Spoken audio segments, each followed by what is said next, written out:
পুরাতন মালদায় গোসেবা জীব সেবায় উদ্যোগ। শ্রাবণ মাস উপলক্ষে পুরাতন মালদা সদরঘাট সেতু মোড় এলাকায় গোসেবা ও জীব সেবার উদ্যোগ কর্মসূচির আয়োজন করেছেন মালদার বাসিন্দা কৃষ্ণ মণ্ডল। তার দাবি, সনাতন ধর্মে গোমাতার সেবার বিশেষ গুরুত্ব রয়েছে। প্রতিটি জীবের মধ্যে ঈশ্বরের উপস্থিতি রয়েছে বলে বিশ্বাস করেন তিনি। সেই বিশ্বাস থেকেই জীব সেবার মাধ্যমে ভগবান শিবের আরাধনা করছেন বলে জানান কৃষ্ণ মণ্ডল। এই কর্মসূচিতে তরমুজ, আপেল, কলা, আলু, শসা, গাজর সহ বিভিন্ন ধরনের ফল ও সবজি রাখা হয়েছে। উদ্যোক্তার দাবি, প্রথম দিনেই প্রায় 15 কুইন্টাল ফল ও সবজি রয়েছে। আগামী দিনেও একই পরিমাণ সামগ্রী আসবে বলে জানিয়েছেন তিনি। বিপুল পরিমাণ ফল সবজি কেটে গোমাতার জন্য খাবার প্রস্তুত করতে দেখা যায়। শুধু গোমাতাই নয়, পথের কুকুরদেরও বিস্কুট খাওয়ানো হয় এই কর্মসূচিতে। কৃষ্ণ মণ্ডলের দাবি, 4 থেকে 5 মাস ধরে এই উদ্যোগ চলবে। মালদা শহরের পাশাপাশি নারায়ণপুর, রতুয়া, চাঁচল, ফারাক্কা, গাজল সহ বিভিন্ন এলাকায় এবং মালদার বাইরেও এই কর্মসূচি চালানোর পরিকল্পনা রয়েছে। স্বামী সেবা আমাদের সনাতন ধর্মে শ্রেষ্ঠ ধর্ম, আমরা সনাতন ধর্ম, এবং আমাদের গৌমাতা আমাদের বলতে গেলে পৃথিবীতে সর্বসেরা। আমাদের গৌমাতা ছাড়া আমরা কিছু বুঝি না।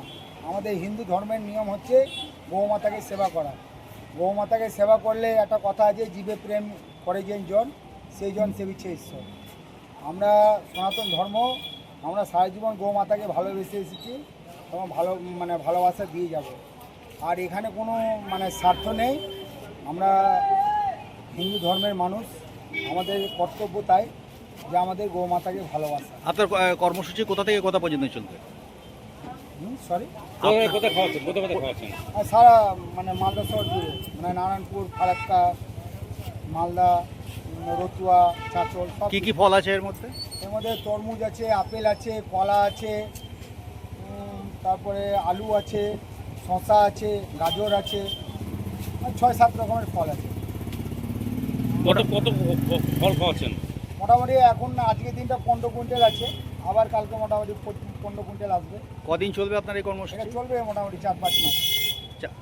এই আজকে থেকে শুরু করে 4-5 মাস কন্টিনিউ চলবে। শুধুমাত্র কি মালদা জেলাতে, না মালদা জেলার বাইরেও? মালদা জেলার বাইরেও হবে, চাঁচল দিকে হবে, ফারাক্কা হবে, গাজলের দিকে হবে।